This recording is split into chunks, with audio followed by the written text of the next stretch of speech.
Alors, bonjour tout le monde. Merci de l'invitation.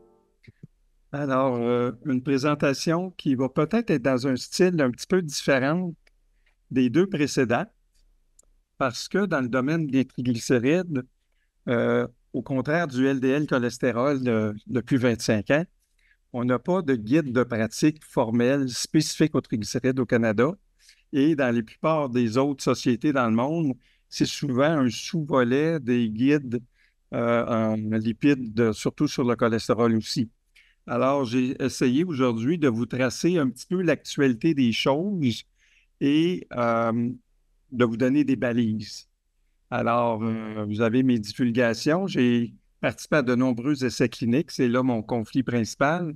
Et j'ai mis en rouge certaines études pour lesquelles j'ai participé qui touchent les triglycérides. Alors, que ce soit l'étude Reducit, que ce soit l'étude Prominent, que ce soit l'étude Select aussi avec Novo Nordisk, ou avec les nouveaux agents d'Arrowhead et de Ionis pour les triglycérides, ainsi que la lipodystrophie partielle avec la leptine qui est maintenant disponible au Québec dans l'étude AMRIT, de la compagnie AMRIT. Alors, je m'intéresse aux triglycérides, et pas seulement, mais quand même.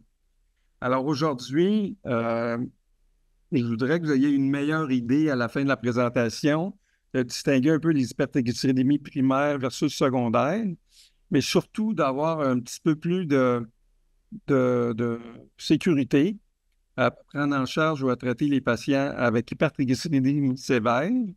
Et en deuxième volet, il y a comme deux volets à la présentation, l'hyper-TG sévère et l'hyper-TG que vous voyez plus communément et qui est associé à un risque cardiovasculaire accru. Évidemment, on va parler un peu des traitements. Alors, le métabolisme des lipoprotéines riches en triglycérides, pour ceux qui s'en rappellent, alors il y a deux volets. Il y a le volet exogène qui part de l'intestin à partir des gras alimentaires qu'on mange. On forme des chylomicrons dans l'intestin qui vont éventuellement se ramasser en circulation. Et ces chylomicrons-là sont réduits en chylomicrons résiduels ou remnant, comme on dit en anglais, par l'activité de la LPL. Alors, dans un cas normal, ceux-ci sont recaptés par le foie comme lipoprotéines riches en triglycérides et ils vont servir à fournir des lipides au foie en plus des acides gras circulaires pour former des lipoprotéines à l'intérieur du foie qui, dans ce cas-là, vont être des VLDL. C'est ce qu'on appelle la voie endogène. Et encore là, la LPL qui est sur les parois endothéliales des vaisseaux va, par son activité, transformer les VLDL en VLDL résidus ou IDL. Et éventuellement, ça va amener aussi à la formation des LDL. Alors, la voie exogène, la voie endogène pour les lipoprotéines riches en triglycérides. Évidemment, tout ça est très dépendant d'une activité de LPL fonctionnelle au niveau de l'endothélium. Et vous voyez qu'il y a quand même plusieurs acteurs impliqués, dont certains sont maintenant des cibles thérapeutiques si on veut améliorer l'activité de l'LPL ou le bilan lipidique ou les triglycérides. Alors, ces cofacteurs-là et ces protéines-là, je vous en dirai quelques mots plus loin.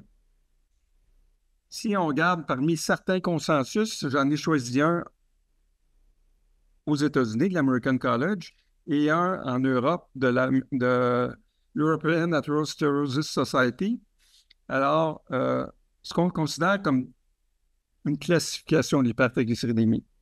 Ils s'entendent assez bien pour dire qu'à partir de 5,6, 5,7, c'est ce qu'on appelle une hypertriglycéridémie sévère. À 10 et plus, on parle d'une hypertriglycéridémie extrême ou spécialement sévère. Et c'est au niveau des valeurs normales qu'il y a des différences, et j'aime bien la définition européenne. Eux, ils considèrent que pour être normaux en triglycérides, c'est en bas d'1,2, ce qui est déjà loin de notre 1,7 qu'on utilise traditionnellement. Et à 1,7, bien, vous comprenez que dans le fond, c'est le chiffre du syndrome métabolique. À partir de 1,7 de triglycérides, on vous définit comme ayant un possible syndrome métabolique. Alors, on ne peut pas dire que c'est une valeur très normale. Et si vous suivez des gens minces dans une clinique de lipides qui n'ont pas de diabète ou d'insulinorésistance, vous allez voir beaucoup de 1, puis de 1,2, puis de 0,8 de triglycérides. Alors, des triglycérides normaux, c'est vraiment en bas d'1,2. Alors, j'aime bien cette définition-là et considérer en haut d'1,2 et même aller jusqu'à 1,7 comme un peu limite. Alors, c'est une classification qui vaut ce que ça vaut. Et L'expression des triglycérides chez les gens en général, bien, vous voyez qu'à peu près 70% des gens, en général, ont des triglycérides en bas d'1,7 environ. Un autre 30% se promène entre 1,7 ou 2 et presque 10. Là, on est dans la zone. Non. Notre préoccupation, c'est le risque cardiovasculaire. On est dans une catégorie de triglycérides où le risque cardiovasculaire est plus notre souci que celui de pancréatite. À partir de 10 de triglycérides, ben là, ça commence à être la pancréatite qui devient notre préoccupation en termes de prévention. Évidemment, ces taux-là sont modulés par votre constitution génétique. Alors, dans les valeurs qui se promènent entre 2 et 10, ben, vous avez toutes sortes de variants qui sont impliqués dans le métabolisme de vos triglycérides et de l'oxydation des acides gras, vont influencer pourquoi vous êtes plus élevé que votre voisin et pas tout à fait normaux. Évidemment, dans des cas plus extrêmes, en haut de 10, ben là, on parle d'un syndrome familial de chylomicronémie. Et là, on peut avoir des mutations monogéniques homozygotes, comme pour la LPL, ou les autres modulateurs de l'activité de la LPL. Et ces cas-là ben, peuvent avoir des triglycérides non pas seulement en haut de 10, mais ça peut être 50, 80, 200, 300. Alors, le dernier bébé que j'ai vu avec une pancréatite à 1 mois avait des triglycérides à 250. Alors, évidemment, c'est une maladie génétique. On va le voir un petit peu plus loin, mais vous voyez que les triglycérides, ça touche pas juste le risque cardiovasculaire et pas juste la pancréatite. Ce qui est bon à dire aussi, je vais en parler plus longuement tantôt, mais le syndrome familial de chylomicronémie, il y en a comme 2 volets. Il y a les volets monogéniques, les types 1 classiques, là, hyperchylomicronémie familiale, pour lequel une mutation cause la valeur très élevée, mais les plus fréquents sont multifactoriels ou polygéniques. On va en parler un petit peu plus loin. Et le traitement est complètement différent entre les deux. Alors, souvent, les gens demandent à partir de combien il faut s'inquiéter d'une pancréatite pour des gens qui ont des triglycérides élevés.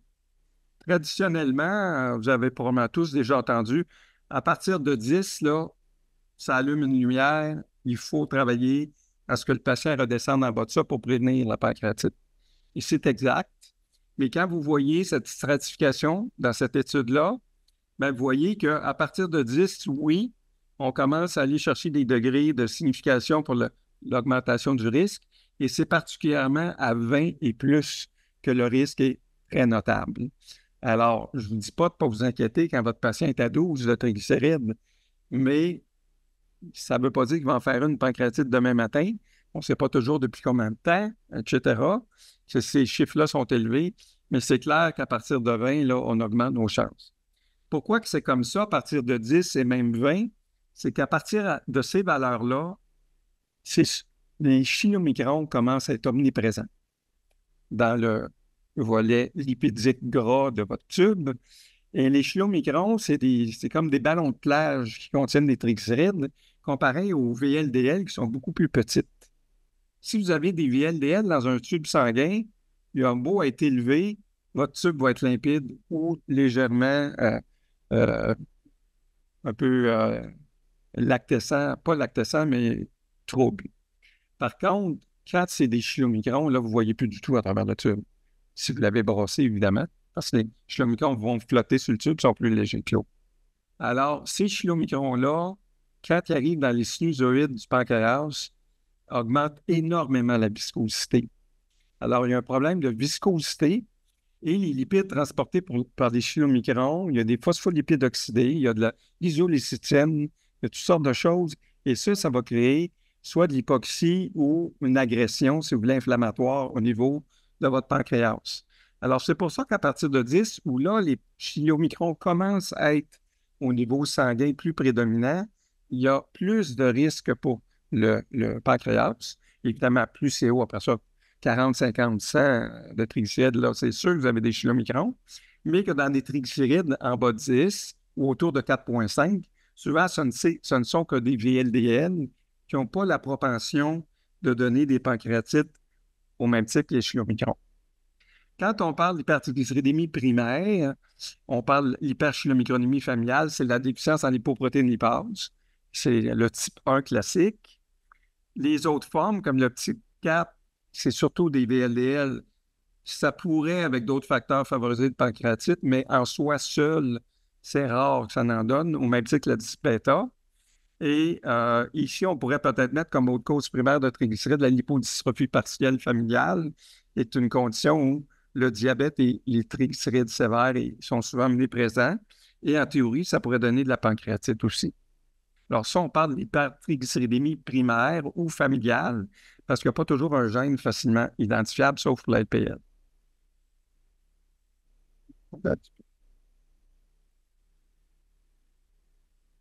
Alors, juste pour vous dire qu'il y a différentes mutations monogéniques connues. La LPL est de loin la plus fréquente et c'est particulièrement vrai dans l'Est du Québec, chez les Canadiens français. On a beaucoup de patients porteurs de la déficience en LPL au Saguenay-Lac-Saint-Jean, dans Charlevoix et forcément un peu à Québec. Et quand il y a beaucoup de porteurs, ben, ça finit par donner des homozygotes qui ont les deux allèles mutés. Alors, on a plus de 100 patients porteurs de la déficience LPL au Québec. On a 90 dans l'Est du Québec. Alors, on a 10 à Montréal, 90 là-bas. Je donne des chiffres grosso modo. Et des porteurs de la déficience LPL, un gène sur deux qui fonctionne. On a des dizaines de milliers dans l'Est du Québec. Alors, des gens avec un potentiel de pancréatite avec des triglycérides élevés. Les signes classiques, vous les connaissez. La rétine lipémique, un tube pour lequel, des fois, il y a plus de gras que de sang dans le tube. Et les xanthomes éruptifs, ça, c'est à partir de 50 de triglycérides sanguins que vous pouvez avoir des xanthomes éruptifs. Et évidemment, le danger de tout ça, dans le fond, c'est le danger de pancréatite, qui peut être fatale, même la première, ou récurrente, et qui peuvent même aller jusqu'à un diabète pancréatopénique. Le traitement, parfois, peut surprendre le monde. Comme les chylomicrons viennent vos gras alimentaires, c'est une diète très, très faible en gras, de 10 à 20 grammes par jour. Comme on a besoin d'énergie et qu'on risque de manquer un peu d'énergie, avoir si peu de gras dans notre alimentation, bien, on donne des huiles spéciales qu'on appelle des huiles MTC, qui sont des huiles à chaîne courte et qui sont facilement, ces triglycérides-là, absorbés par les tissus et qui ne créent pas d'hyperchylomicronémie en soi. Alors, c'est la base du traitement. Et comme je le disais tantôt, il y a deux formes sévères d'hyperchylomicronémie ou de syndrome hyperchylomicronémique. Il y a la forme classique dont je viens de vous parler, qu'on trouve beaucoup en pédiatrie quand ça se présente. Il n'y a que des chylomicrons en circulation. Les autres particules sont très faibles parce qu'il n'y a pas la voie endogène qui fonctionne. On reste juste pris dans l'étape exogène imparfaite. Et c'est très rare, mais plus fréquent au Québec chez les Canadiens français dans l'Est du Québec. Et cet syndrome-là ne répond pas aux statines ou aux fibrates parce qu'il n'y a pas de LPL, entre autres, qui fonctionne. Ça ne répond pas aux oméga-3 parce que les oméga-3 réussissent à baisser les triglycérides en diminuant la sécrétion des VLDL du foie, mais ce n'est pas le cas ici. Et les statines, ce n'est pas un agent pour les triglycérides en fait. Fait aller jusqu'à récemment, on avait que la diète très faible en gras, les huiles MCT pour traiter ces gens-là, et on y arrive là. Les gens qui ont 200 de triglycérides, ils peuvent être à 15 dans les mois qui suivent avec ce régime-là. Pour un bébé d'1 mois qui n'est pas encore à la diète solide, bien, au lieu de l'être le lait maternel qui est très riche en gras, ça va être plutôt des laits maternisés avec des acides gras à chaîne courte qui vont être utilisés. Alors, c'est beaucoup de la diététique dans ce cas-là. Par contre, la majorité des patients que vous allez voir en pancréatite à l'urgence dans vos hôpitaux ou en médecine interne ou en gastro, bien là, eux autres, ils ont plus le profil type 5, c'est-à-dire ils ont des anomalies qui peuvent à la limite être porteurs hétérozygotes d'une déficience, entre autres à l'LPL, comme ça peut être juste des variants qui ne sont pas parfaitement fonctionnels, mais cinq des mutations claires. Et les facteurs secondaires, un diabète mal contrôlé, le surpoids, l'alcool, une très mauvaise diète, font partie de tous les facteurs qui, mis avec une certaine susceptibilité génétique, mais qu'on n'est pas toujours capable d'identifier le gène, on pourrait faire des scores en faisant plein de génotypes, mais souvent, ce n'est pas le classique monogénique comme dans l'hyperchylomicronémie familiale. Bien, ces gens-là, c'est la majorité que vous allez rencontrer. Et eux, il faut travailler sur les habitudes de vie, diminuer les calories, le gras, les sucres, et particulièrement l'alcool. Traiter le diabète s'il n'est pas adéquatement contrôlé. S'il y a des médicaments qui exacerbent, parce qu'il y a des médicaments hypertriglycéridémiens, s'il y en a qui exacerbent les triglycérides, il faut voir ce qu'on peut faire. Et eux, ces gens-là, vont répondre aux fibrates, aux oméga-3, en partie peut-être un petit peu à statine s'il y a lieu, mais vous voyez que ce n'est pas du tout la même approche que l'autre qui était plutôt strictement diététique. La plasmaphérèse pour gérer ces cas-là en pancréatite aiguë, il y a toute une littérature là-dessus. Il n'y a pas un consensus parfait, c'est-à-dire, c'est pas clair encore dans quel degré de traiter en urgence des patients qui ont 90 de triglycérides, on change le devenir cardiovasculaire, petit lapsus, le devenir au niveau des complications de la pancréatite ou de la comorbidité ou de la mortalité. Alors, il est reconnu par certains auteurs que la pancréatite due à l'hypertriglycéridémie pourrait possiblement donner plus de complications des organes cibles comme des troubles respiratoires ou des troubles rénaux pour diverses raisons. Mais est-ce que de faire la plasmaphérèse, ce n'est pas parfaitement clair si ça vaut la peine ou à chaque fois? Nous, personnellement, à notre clinique au CHUL, on en fait surtout pour les femmes enceintes. Parce que, imaginez une femme type 1, pas d'LPL du tout, qui tombe enceinte, la grossesse va augmenter les triglycérides, particulièrement au 3e trimestre. Des fois, la diète ne suffit plus. Elle est à 80, 85 de triglycérides au 3e trimestre. On en a eu qui ont fait des pancréatites dans des conditions comme ça. Alors maintenant, on fait des aphérèses, nous, qu'on fait, des plasmaphérèses préventives pour pas qu'elle fasse de pancréatite. C'est plus le contexte qu'une fois qu'elle est arrivée. L'aphérèse, c'est plus pour le cholestérol. La plasmaphérèse, c'est plus pour les triglycérides. Alors, vous voyez un petit peu les enjeux.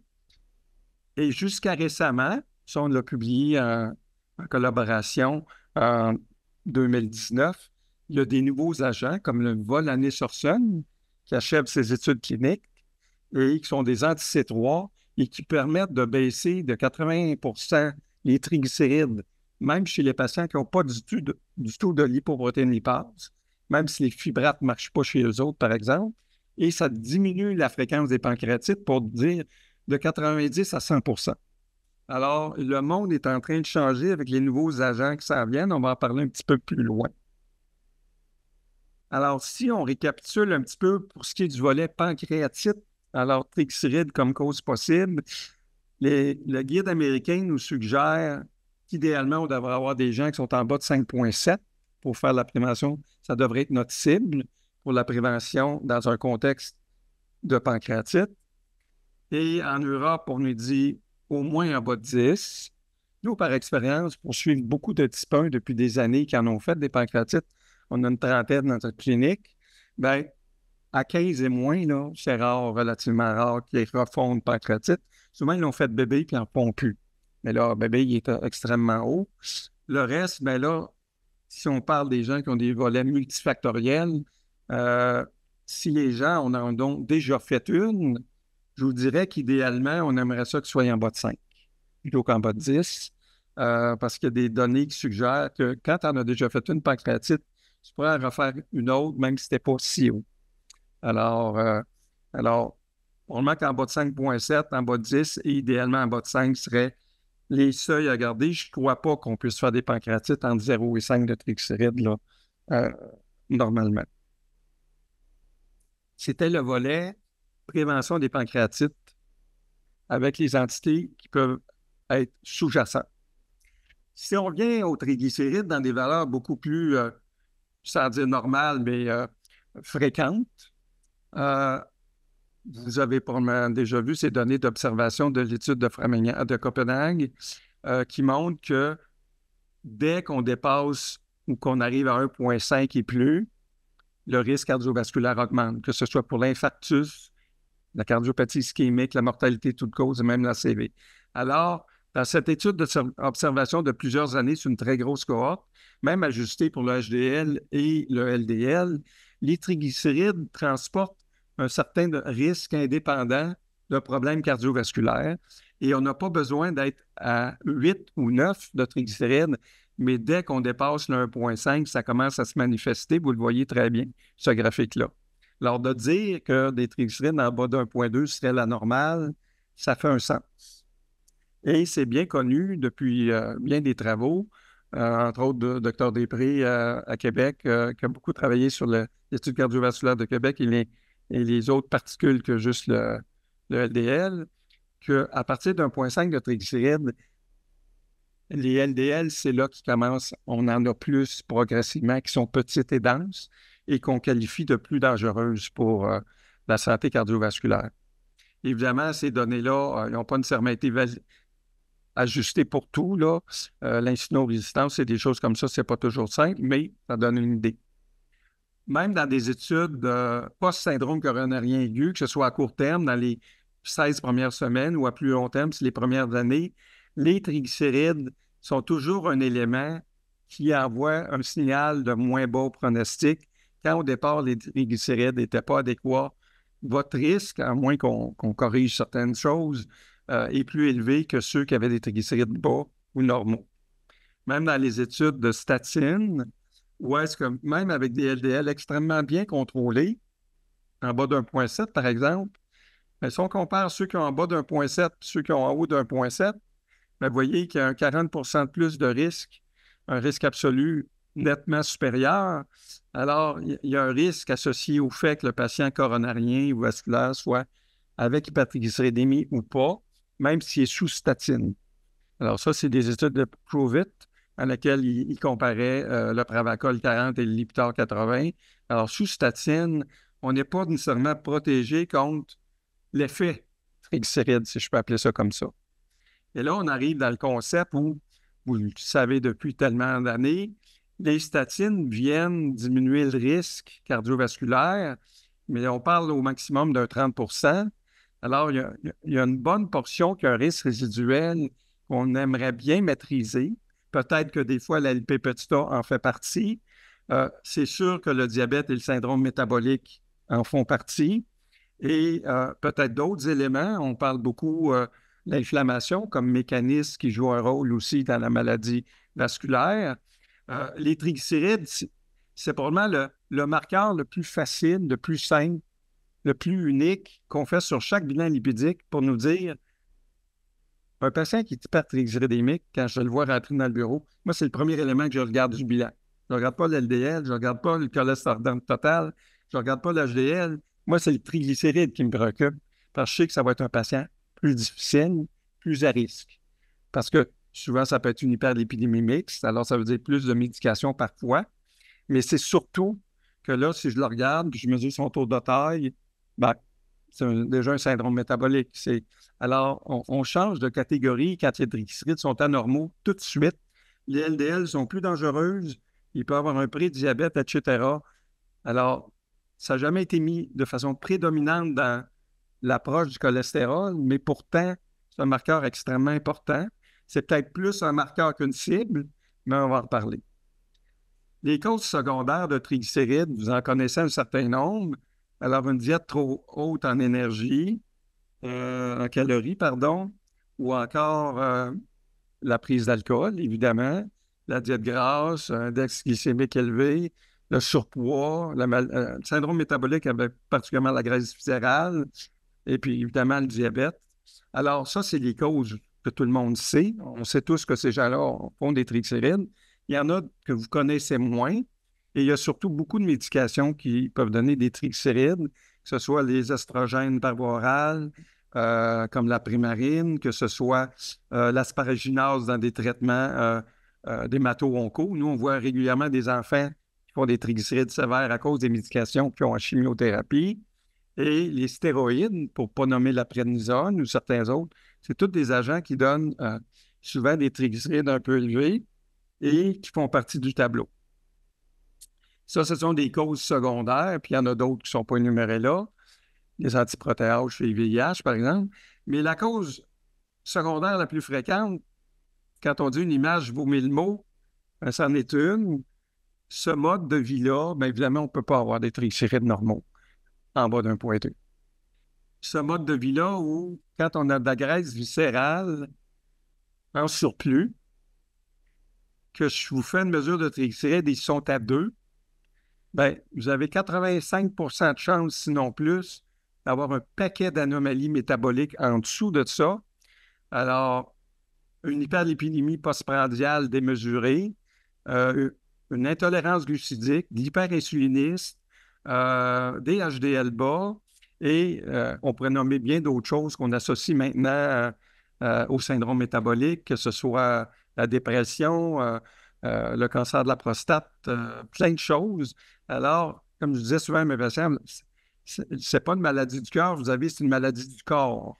Alors, surplus de gras, avec les dépôts que vous connaissez dans différents organes, bien, quand vous avez un surplus de gras abdominal au niveau viscéral, bien, c'est sûr que vous en avez au niveau du cœur, vous en avez au niveau du pancréas avec diminution de la fonction bêta, la stéatose hépatique qui est maintenant omniprésente, la résistance à l'insuline au niveau des muscles. Alors, votre mesure de triglycérides associée à un tour de taille élevé, c'est tout ça qui est en dessous. Et pour ça qu'il ne faut pas l'oublier. Et l'autre élément, une graisse viscérale élevée, que vous soyez diabétique ou pas, ça ne change rien sur vos taux de triglycérides. Ce n'est pas le fait d'être diabétique qui fait que vos triglycérides sont élevés avec le diabète. C'est en général, c'est votre insulino-résistance et votre gras abdominal qui est trop présent. Pour normaliser les triglycérides et normaliser la peau B, en général, il faut avoir un tour de taille en bas de 80 au centimètre chez l'homme, par exemple. Si c'est de la graisse sous-cutanée, plutôt que viscérale, comme on voit plus souvent chez la femme, c'est plutôt neutre au niveau des triglycérides. Et d'ailleurs, ils ne seront pas élevés, ou du moins, à moins que vous ayez un tour de taille qui est significativement élevé. Alors, pour finir avec la pointe de l'iceberg des triglycérides, plusieurs mettent de l'avant aussi que non seulement les LDL, qu'on connaît bien, particulièrement les petites LDL denses, qu'on compte en mesurant la peau B, mais les VLDL intermédiaires et les VLDL de pas trop grosses, en bas de 70 nanomètres, font partie aussi des particules qui forment la plaque athérogène. Alors, ce n'est pas qu'une histoire de LDL, c'est toutes ces particules-là qui contribuent à la plaque athérogène, et le guide canadien l'a bien compris en nous disant bien, qu'à partir de 1,5 de triglycérides, on devrait travailler avec la peau B ou le non-HDL pour prendre en compte toutes les particules athérogènes, évidemment les petites LDL et denses et les autres, et comme ça, par cette mesure-là, avoir une meilleure idée de l'agressivité du traitement pour s'assurer que les cibles qu'on vise sont suffisamment traitées. Du point de vue des habitudes de vie, évidemment, les triglycérides, la première étape, peu importe le niveau de triglycérides, bien, régime santé, on préconise souvent le méditerranéen. On peut aller chercher 10 à 20 de baisse de triglycérides en général, mais si l'alcool est complètement cessé et que ça ne participait pas pour la peine, on parle de 80 de baisse. La perte pondérale, évidemment, dépendant le degré de perte, ça peut avoir un impact considérable. Et évidemment, l'activité physique aussi. Alors ça, peut-être que Paul et Lina vont nous en parler un petit peu plus dans quelques minutes, des choses liées à l'activité physique. Évidemment, pour ce qui est des médicaments, on a tous connu les fibrates, le gemfibrozil, le phénofibrate, le lipidil, que d'autres appelleraient, les niacines et les huiles de poisson. Alors, on va décortiquer ça rapidement l'un à la suite de l'autre. Les fibrates et la niacine, on a fait une croix là-dessus. La niacine ajoutée à des statines pour augmenter les bénéfices cardiovasculaires n'ont pas donné les résultats qu'on souhaitait. Autant dans HMI ou HPS2 Tribe, deux études où la niacine était ajoutée à une statine. On sait que la niacine baisse un peu l'LDL, baisse les triglycérides un peu et augmente les HDL, mais ça n'a pas donné les bénéfices souhaités avec des statines comme comparateur. Et les fibrates, entre autres l'étude ACCORD, où on ajoutait le phénofibrate au Zocor, n'a pas montré globalement des bénéfices à la hauteur des attentes. Les critères principaux n'étaient pas significatifs. Dans FIELD, où il y a eu de contamination du groupe placebo chez les diabétiques, ça n'a pas non plus résulté en des bénéfices d'avoir du phénofibrate. Et dans 2 minutes, on va parler d'une étude Prominent, qui est l'étude qui a été publiée il y a 2 ans, où le pémafibrate, un fibrate quand même puissant, 0,2 mg 2 fois par jour, est ajouté à des statines à haute dose chez plus de 10 500 diabétiques de type 2, dont 70 avaient déjà une histoire cardiovasculaire positive. Dans cette étude-là, le fibrate n'a pas montré de bénéfice à l'ajouter aux statines de haute intensité pour réduire les événements cardiovasculaires. Et de façon intéressante, là, je m'excuse, c'est très petit, mais je vais vous le lire. Les triglycérides et tout ce qui est VLDL cholestérol, remnant de cholestérol, différentes mesures de remnant et même d'ApoC3, même si ça pèse d'à peu près 26-27 dans la plupart, d'avoir baissé ces remnants-là, on n'a pas vu de bénéfices cardiovasculaires. Par contre, si on va voir un peu plus loin, le LDL a augmenté de 12 environ, le groupe traité au pémafibrate par rapport au groupe placebo. L'HDL a augmenté un peu, d'à peu près 5 mais le non-HDL n'a pas bougé du tout d'un groupe à l'autre. Et l'ApoB ne s'est pas amélioré, a même augmenté d'à peu près 4,8 Qu'est-ce qui a bien pu se passer? En simple, je vous ai rappelé la première diapo, je vous ai montré que la LPL permettait de transformer les VLDL en résidus de VLDL et les résidus finissent par donner des LDL. C'est ça qui s'est passé. Le pémafibrate, c'est un stimulant de la lipoprotéine lipase. Alors, il a diminué les résidus, il a diminué les VLDL, le volet cholestérol des VLDL ou le volet triglycérides dans son ensemble, mais il a favorisé la formation d'LDL. Puis il n'a pas favorisé, au bout de la ligne, une baisse notable, 4 d'ApoB, on a déjà vu mieux. Et puis le ratio, pas le ratio, mais le cholestérol non HDL n'a même pas changé entre les deux groupes. Alors finalement, on a modifié le profil des lipoprotéines. On a peut-être moins de remnants, mais on n'a pas moins d'LDL. On n'a pas moins de particules parce que l'ApoB a même légèrement augmenté. Au bout de la ligne, pas de bénéfice. Alors, c'est là que des fois, il faut regarder les différentes fractions pour voir ce qu'on fait bien et ce qu'on fait moins bien. Ça n'empêche pas que les remnants puissent contribuer peut-être à la plaque, mais peut-être faudra avoir un médicament qui les diminue, qui ne fait pas juste les transformer en LDL. Alors, c'est ça le prochain défi dans les études avec les nouveaux agents pour la peau contre les triglycérides. Vous avez vu, on a parlé de phénofibrate, de niacine, ou du dernier, le pémafibrate, pas de bénéfice. Un troisième type d'agent pour traiter les triglycérides qu'on utilise souvent, c'est les oméga-3, à bonne dose. Les patients qui font des triglycérides très hauts, on va leur donner souvent du fibrate, du phénofibrate, par exemple, mais s'ils ne répondent pas assez, on va leur donner des doses importantes d'oméga-3, genre 2,4 grammes de PA plus DHA. Alors, ça va aider, surtout si c'est des VLDL qui sont présentes, à diminuer les taux de triglycérides. Mais parallèlement à ça, on a toujours entendu que les oméga-3, c'était bon pour le cœur. Adrien Gagnon nous en a parlé beaucoup dans ses ventes. Et il y a eu beaucoup d'études au fil des années de mélange EPA-DHA. Et toutes ces études-là, à différentes posologies, ne réussissaient jamais, au niveau du critère principal, à montrer des bénéfices globaux au niveau cardiovasculaire. Même l'étude Strength, qui était quand même une étude bien structurée, une des plus récentes à part de Reducit, dont je vais vous parler dans 2 minutes, n'a pas pu confirmer, même à 4 grammes d'oméga-3, d'ajouter un groupe par rapport au placebo chez des gens sous statine, etc., de montrer des bénéfices cardiovasculaires. La seule étude, c'est une étude japonaise il y a quelques années, autour de 2007, si je me rappelle, l'étude GELIS, où on ajoutait juste l'EPA,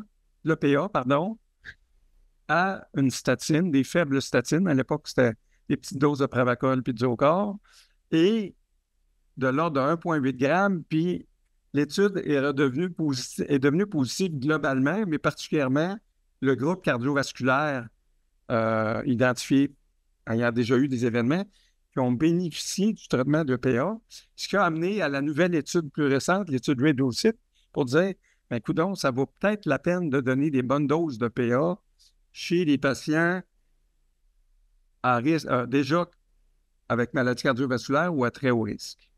Et de fait, plus de 8000 patients, que ce soit par maladie athérosclérotique ou diabète de type 2 avec un facteur de risque, ont été randomisés pour recevoir de l'IPE ou ce qu'on appelle, commercialement, ça s'appelle le Vascepa, versus un groupe placebo, 4 grammes par jour par-dessus des statines à haute dose pour la plupart qu'ils prenaient et voir ce que ça donnait.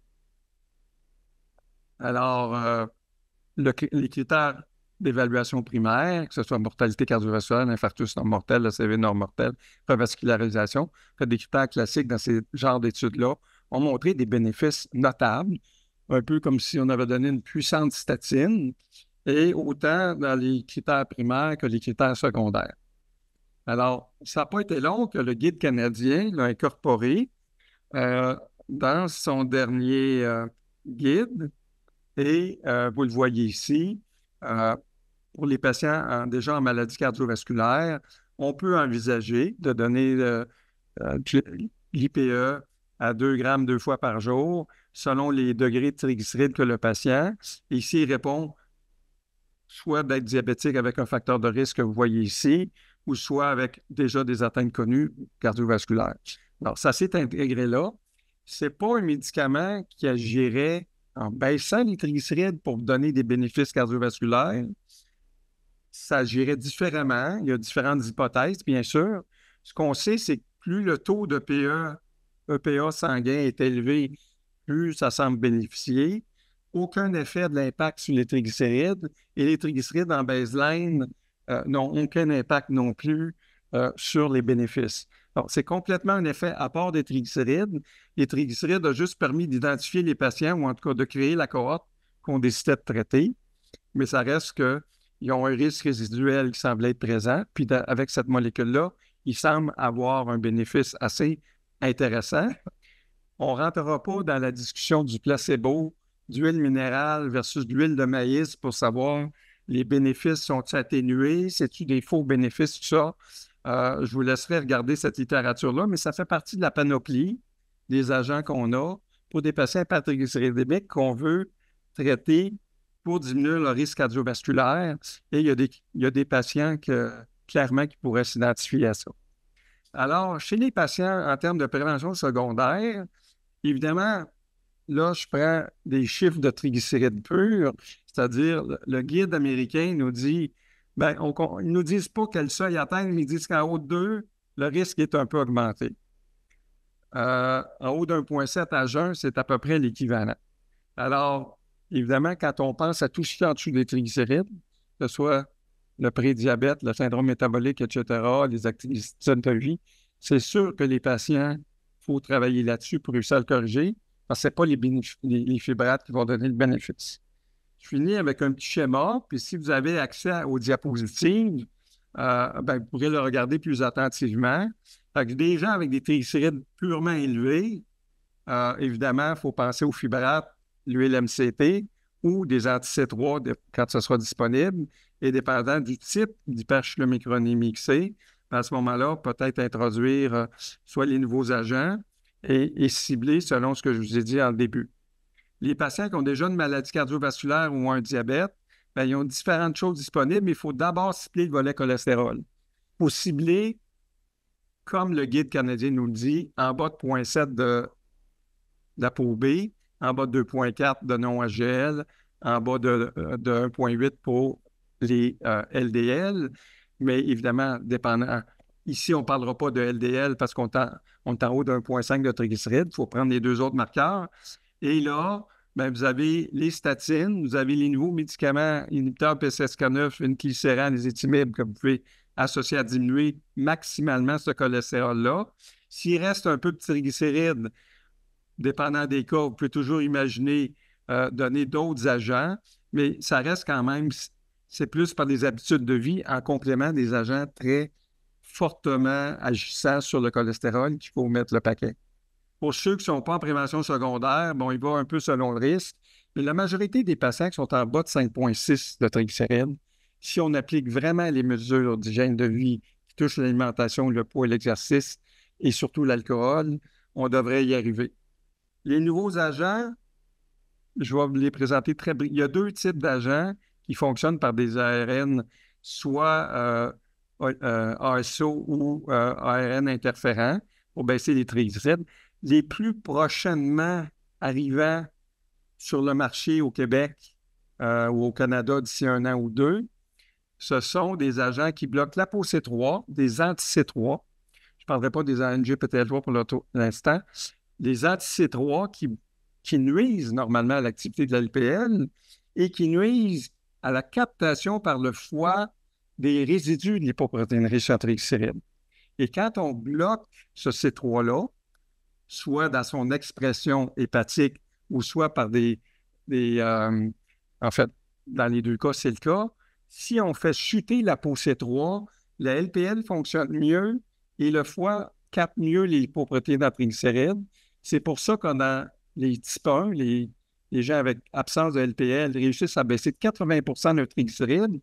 Et ce médicament-là, qu'on appelait Volanesorsen, mais il y en a une nouvelle version, Olezarsen, qu'on prend une fois par mois en sous-cutané, bien, ces agents-là baissent les triglycérides et diminuent les pancréatites de 90 à 100% dans les études cliniques actuelles. Il y a un compétiteur, le Plozasiran, qui se donne aux 3 mois, qui, lui, c'est un ARN interférent et non pas un ASO. Et les données sont très encourageantes en diminution de triglycérides et en diminution de pancréatite dans les études de suivi. Alors, deux types d'agents qui agissent maintenant sur l'ApoC3 qui vont compléter ce qu'on a déjà.